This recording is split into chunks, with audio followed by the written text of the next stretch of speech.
आपल्या संस्थेच्या नूतन वास्तूच्या उद्घाटनाच्या प्रसंगी या व्यासपीठावर उपस्थित असलेले ज्यांनी आपल्याला मार्गदर्शन केलं ते आदरणीय कमळकर सर, आदरणीय एकबोटे सर, आदरणीय एकबोटे मॅडम, शामकांजी देशमुख, व्यासपीठावरील सर्व सन्माननीय मान्यवर, उपस्थित बंधू आणि भगिनी. 2 वर्षापूर्वी याच व्यासपीठावर याच सभागृहामध्ये मी कार्यक्रमाला होतो आणि एकबोटे साहेबांनी सांगितलेली गोष्ट खरी आहे की मी लवकर जाण्याच्या उद्देशाने या कार्यक्रमाला आलो होतो. कारण त्यावेळी नवीन खातं माझ्याकडे होतं. उच्च व तंत्रशिक्षण विभागाचे प्राध्यापक व्यासपीठावर किती वेळ बोलतात हे मला माहिती नव्हतं. 2 वर्षामध्ये सवय झाली की एखाद्या कार्यक्रमाला गेल्यानंतर किमान 2 तास द्यावेच लागतात. त्याच्यामुळे मी अजिबात एकबोटेसर चुळबुळ केली नाही. कारण खातच असं आहे की ऐकावंच लागतं. त्याच्यामुळे 2 तास थांबलो, परंतु सूत्रसंचालकांनी अजून जास्त वेळ घेऊ नये म्हणून डायरेक्ट पुढेवर उभा राहिलो. त्याबद्दल त्यांची देखील दिलगिरी व्यक्त करतो.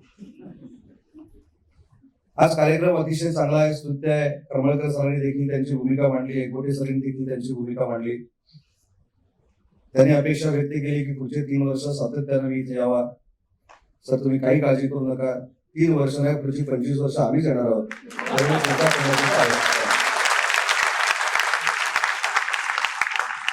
मजबूतीला आम्ही उभ्या आहोत मुंबईमध्ये. फक्त बोलवत राहा. आता मला जास्त वेळ तुम्ही बोलवता म्हणून समोरच्याला काहीतरी वेळ वाटायचं, बाकी करू.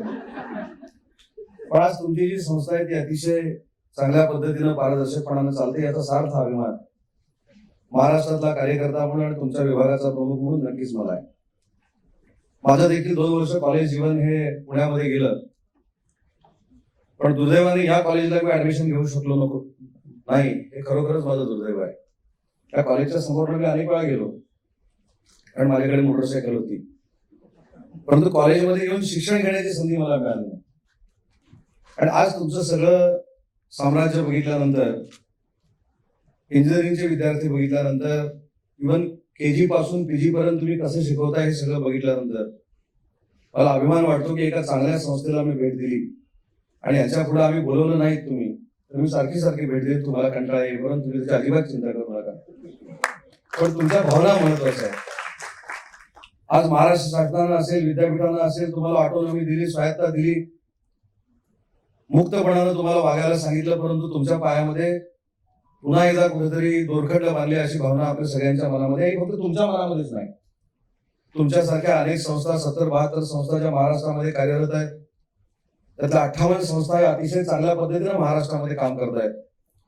एकबोटे सर, मी तुम्हाला शब्द देतो की दिवाळी झाल्यानंतर 13च्या 13 कुलगुरूं समवेत एक दिवसभराचा कार्यक्रम आम्ही पुण्यामध्ये घेणार आहोत आणि त्यातले 2 तास हे तुमच्या सगळ्या संस्थांना दिले जातील आणि तुमचे प्रश्न सोडवण्याचा प्रामाणिकपणाचा प्रयत्न हा माझ्यासारखा कार्यकर्ता नक्की करेल. कारण शेवटी एज्युकेशन सेक्टर ही अशी एक यंत्रणा आहे की ती जोपर्यंत प्रगत होत नाही तोपर्यंत देश आपल्याकडे बघत नाही, इंडस्ट्रीज आपल्याकडे बघत नाही आणि जग आपल्याकडे बघत नाही. ज्यावेळी विभागाचा मंत्री झालो आणि अनेकांशी चर्चा केली, मध्ये डॉक्टर माशेलकर साहेब असतील, डॉक्टर विजय भटकर साहेब असतील, डॉक्टर अनिल काकोडकर साहेब असतील, यांच्याशी चर्चा केल्यानंतर एक लक्षात आलं की आपले विद्यार्थी, आपल्या संस्था चालक, आपले नागरिक हे परदेशातल्या युनिव्हर्सिटी बघायला का जातात, याचे एक चित्र या ठिकाणी माझ्यासमोर उभं केलं.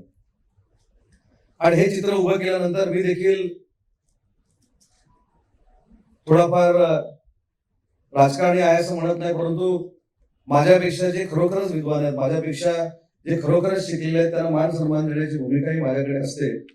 आणि मी डॉक्टर माशेलकर साहेबांना सांगितलं, सर, आपण हे सगळं मार्गदर्शन केलं, न्यू एज्युकेशन पॉलिसी कशी तयार करावी तुम्ही सांगा, ती सगळीच्या सगळी आम्ही अंमलबजावणी महाराष्ट्रामध्ये करतो. आणि मला सांगताना आनंद होतो की माशेलकर साहेबांच्या नेतृत्वाखाली अतिशय चांगल्या पद्धतीची देशातली अतिशय आदर्शवत अशी न्यू एज्युकेशन पॉलिसी ही महाराष्ट्रामध्ये तयार झालेली आहे आणि त्याची अंमलबजावणी आम्ही 3 टप्प्यामध्ये करतो. येत्या 2 आठवड्यामध्ये कदाचित पहिला टप्पा आम्ही कॅबिनेटमध्ये आणू. पहिला टप्पा काय, म्हणजे माशेलकर साहेबांचं विजन काय, किंवा सगळ्या लोकांचं विजन काय, जी आपली शैक्षणिक व्यवस्था आहे याच्यावर कुठचाही पैसा खर्च न करता या शिक्षण संस्थेतनं क्रांतिकारी निर्णय घ्यायचे. म्हणजे करिक्युलम असेल, तुमचे काही वेगवेगळे अभ्यासक्रम असतील, त्याच्यामध्ये बदल कसे आणायचे, शेड्यूल कॉलेजची कशी लावायची, कशा पद्धतीने विद्यार्थ्यांना बोलवायचं, कसं वसतिगृहामध्ये राहायला द्यायचं, म्हणजे आहे ते इन्फ्रास्ट्रक्चर वापरून कशा पद्धतीने आपल्याला चांगले उपक्रम विद्यार्थ्यांना देता येतील, पालकांना देता येतील, आणि जो विद्यार्थी आपला केंद्रबिंदू आहे हा कशा पद्धतीनं भारताच्या नकाशावर एक प्रगतशील, जसा शेतकरी असो तसा प्रगतशील विद्यार्थी म्हणून नावारूपाला येईल, अशा पद्धतीचं पहिल्या टप्प्याचं धोरण हे डॉक्टर माशेलकर साहेबांनी आमच्याकडे दिलेलं आहे. दुसरा टप्पा त्याच्यामध्ये काय येणार आहे की ज्या संस्था स्वतःच्या ताकदीवर, म्हणजे उदाहरणार्थ आपली संस्था स्वतःच्या ताकदीवर स्वतःचे इन्फ्रास्ट्रक्चर तयार करून स्वतःचे पैसे खर्च करून विद्यार्थ्यांना चांगल्या पद्धतीचं जर शिक्षण देत असतील तर त्याच्यामध्ये अजून काही चांगलं करता येईल का, हा प्रयोग दुसऱ्या टप्प्यामध्ये करणार आहोत. आणि तिसऱ्या टप्प्यामध्ये संस्था आणि महाराष्ट्र शासन याचं एकत्र फंडिंग करून लॉंग टाइम जी प्रोसेस आहे शिक्षणाची ही कशा पद्धतीनं प्रगत करता येईल, हा तिसरा टप्पा डॉक्टर माशेलकर साहेबांनी या ठिकाणी आम्हाला दिले. तशा पद्धतीचे टप्पे करून आम्ही न्यू एज्युकेशन पॉलिसी ही लॉन्च करतोय. अतिशय चांगल्या पद्धतीनं प्रभावीपणानं आम्ही ती राबवण्याचा प्रयत्न करतोय. मगाशी सरांनी दुसरा उल्लेख केला की 2016च्या ऍक्ट अमेंडमेंटसाठी सगळ्या आपण लोकांनी मागणी केली. सुखदेव थोरात साहेबांना आम्ही त्याचं अध्यक्ष केलं, पण ते अध्यक्ष केल्यानंतर एक वेगळंच महाराष्ट्रामध्ये चित्र निर्माण झालं. त्याच्यामध्ये कोणी सांगितलं आम्ही राज्यपालांचे अधिकार काढून घेतोय, कोणी सांगितले कुलगुरूंचे अधिकार काढून घेतोय, कोणी सांगितलं रजिस्ट्रारचे अधिकार काढून घेतोय. कुलगुरूंचे, कुलपतींचे, कुलसचिवांचे सगळे अधिकार अबाधित ठेवत न्यू एज्युकेशन पॉलिसीला साजेसा ऍक्ट बनवण्यासाठी सुखदेव थोरात साहेबांच्या अध्यक्षतेखाली ही कमिटी नेमलेली आहे. त्याच्यामुळे हा जो काही गैरसमज आहे, आणि राज्यपाल महोदयांचे अधिकार काढणारे आम्ही कोण, शेवटी राज्यपाल महोदय उच्च व तंत्र शिक्षण विभागाचे आमच्या विद्यापीठांचे कुलपती आहेत. त्यांनी जो निर्णय घेतलेला असतो तो आम्हाला बंधनकारक राहतो. याच पद्धतीनं आम्ही काम करतो. त्याच्यामध्ये राज्यपालांचे अधिकार काढणं, कुलगुरूंच्या बाबतीमध्ये काही वेगळे निर्णय घेणं हे कदाचित पॉलिटिकली वक्तव्य असू शकतात, जे कायम स्वरूपी माझे हितचिंतक करत असतात. जसं मॅडमनी सांगितलं, मी कायमस्वरूपी टीव्हीवर दिसायचो. त्याचं कारणच होतं कारण माझे हितचिंतक रोज काहीतरी वेगळं टूम काढायचे विद्यार्थ्यांमध्ये, आणि विद्यार्थ्यांमध्ये पालकांमध्ये संभ्रम निर्माण करायचे. आणि तो संभ्रम दूर करण्यासाठी मला सारख्या पत्रकार परिषद घ्याव्या लागल्या, आणि पांढऱ्या गाडीची क्रेज असल्यामुळे पांढरी गाडी वाढवावी लागली. त्याच्यामुळं मुद्दा असा आहे की न्यू एज्युकेशन पॉलिसी असेल किंवा अन्य सगळ्या काही गोष्टी असतील त्या लोकांपर्यंत, विद्यार्थ्यांपर्यंत, मुलांपर्यंत जर पोहोचवायच्या असतील तर संस्थांनी देखील सक्षमपणानं काम केलं पाहिजे. सर आज मनापासून आपल्याला धन्यवाद देईल. त्याचा उल्लेख करमळकर सरांनी या ठिकाणी केला की आपल्या विद्यार्थ्यांनी बाईक बनवली. मला तर असं वाटतं की त्याचं मार्केटिंग एवढ्या जोरात झालं पाहिजे. फक्त 8 वर्षानंतर 40,000 मिळणारी जी बाईक आहे त्या विद्यार्थ्यांनी पण चांगलं उत्तर दिले की ज्यावेळी मास स्केलवर आम्ही या बाईक तयार करू त्यावेळी त्याची किंमत 15 ते 20,000 पर्यंत येऊ शकते. मला असं वाटतं की हे ऐतिहासिक काम आहे. ऍप वरनं घरातला बल्ब बंद करणं हे ऐतिहासिक काम आहे. जर आपण घराच्या बाहेर पडलो आणि घराच्या बाहेरवर आपल्याला मोबाईलवर कळणार की माझं इलेक्ट्रिसिटीचं बिल जास्त येऊ शकतं, आपल्या बेडरूम मधलं लाईट चालू आहे, आपल्या किचन मधलं लाईट चालू आहे, आपल्या हॉल मधलं लाईट चालू आहे, पंखा चालू आहे, तो कॉलेजमध्ये बसून ऍपवर बंद करणं ही जी काही क्रांती तुमच्या कॉलेजमध्ये होते ही माझ्या दृष्टीने महत्वाची आहे. आणि ती बघण्यासाठी आणि त्याचं कौतुक करण्यासाठी मी या कार्यक्रमासाठी इथे उपस्थित आहे.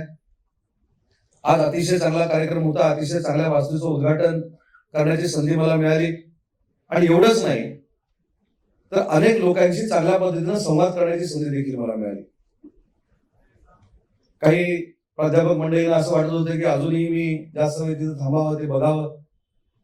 पण सर मी तुम्हाला शब्द देतो की ज्या ज्या यंत्रणा मी बघितल्या आहेत त्या यंत्रणा ज्या यंत्रणेशी संबंधित आहेत त्या सगळ्या लोकांना घेऊन, तुमची वेळ घेऊन, मी वेळ देऊन या कॉलेजमध्ये मी येणार आहे. कारण तुम्ही जे महत्वाचं सांगितलं ते बरोबर आहे की पेपर वाटणारे एपीजे अब्दुल कलाम हे राष्ट्रपती झाले, चहा विकणारे मोदी साहेब आमचे पंतप्रधान झाले. साहेब माझी पण चायनीजची गाडी होती.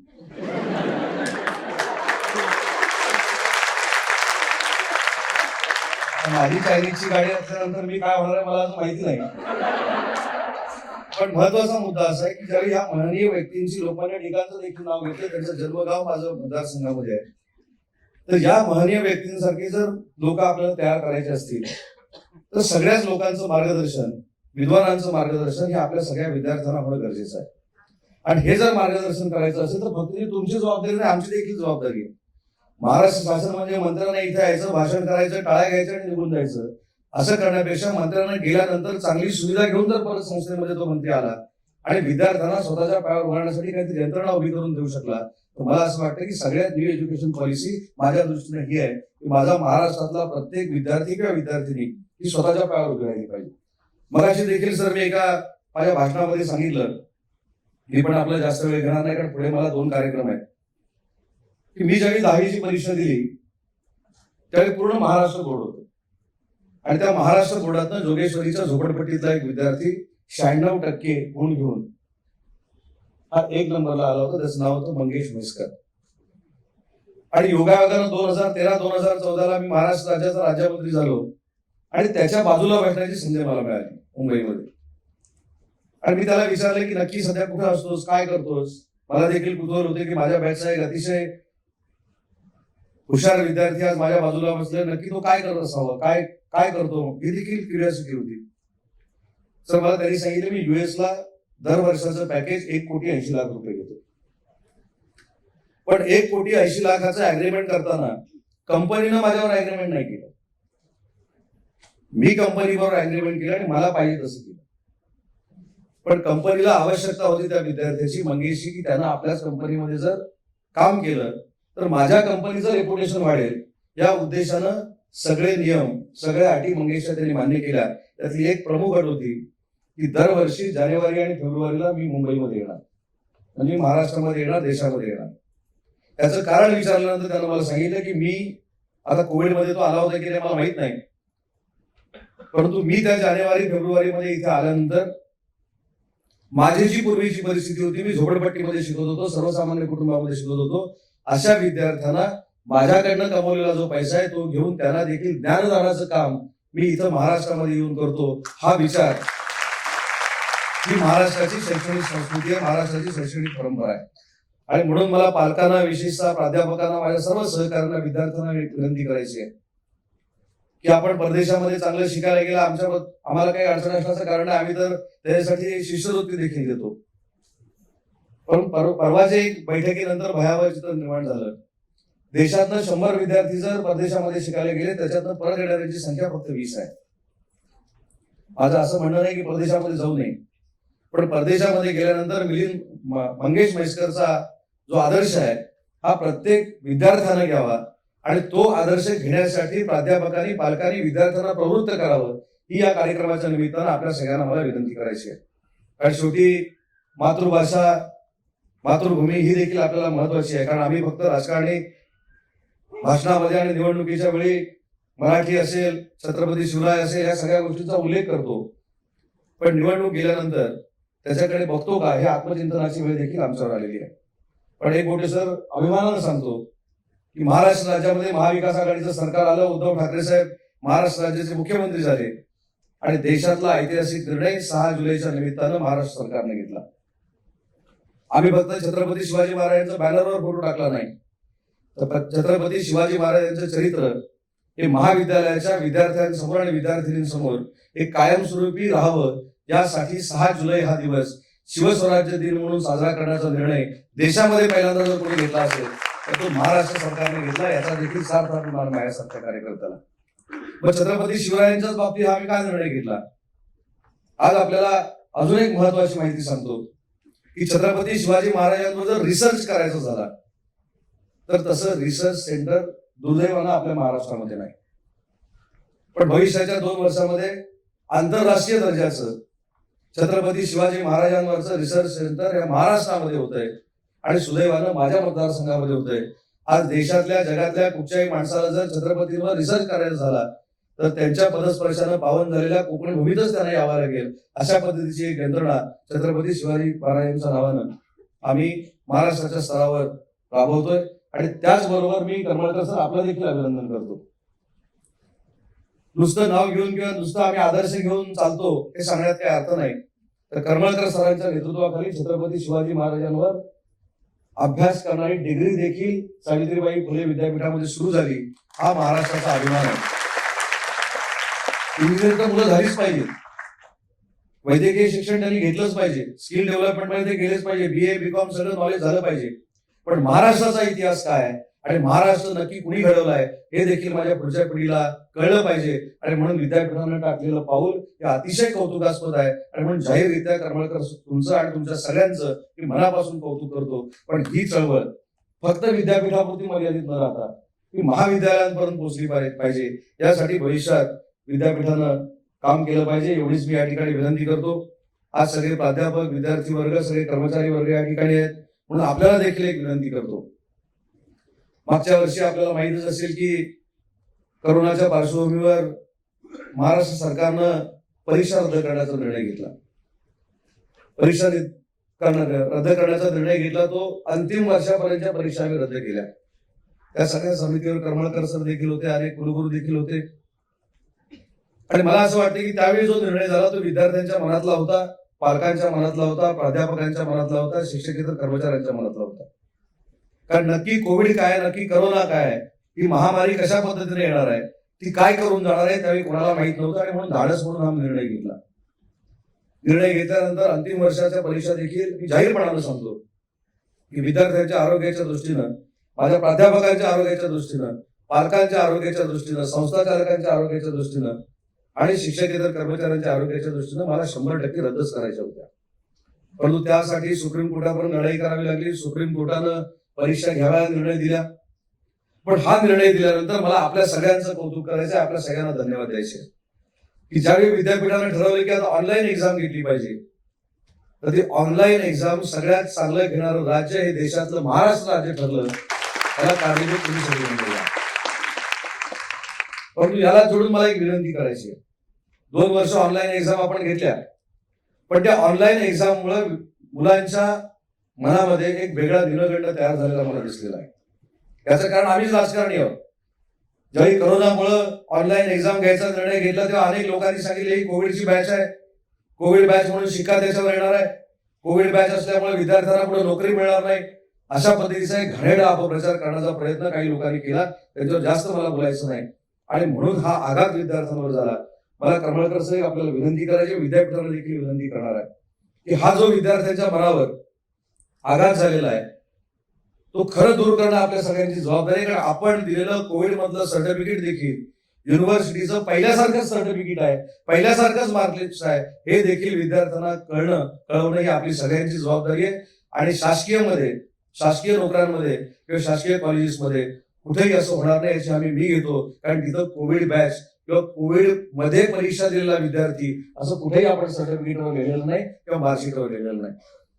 राहिला इंडस्ट्रीचा प्रश्न, उद्योजकांचा प्रश्न, प्रायव्हेट सेक्टर मधला प्रश्न, मी पालकांना, प्राध्यापकांना एक आवाहन करतो की त्या सर्टिफिकेट बद्दल जर इंडस्ट्रियलिस्टची शंका असेल आणि तो आपल्या मुलांना त्या इंडस्ट्रीमध्ये त्या सर्टिफिकेट मुळे घेणार नसेल आणि तशी जर तक्रार आली तर मी ठामपणानं सांगतो की तो केवढाही मोठा इंडस्ट्री जरी असला तर त्याच्यावर गुन्हा दाखल करायला आम्ही मागं पुढे बघणार नाही. ही महाराष्ट्र शासनाने घेतलेली कठोरपणाची भूमिका आहे. कारण शेवटी विद्यार्थी हा आपला केंद्रबिंदू आहे.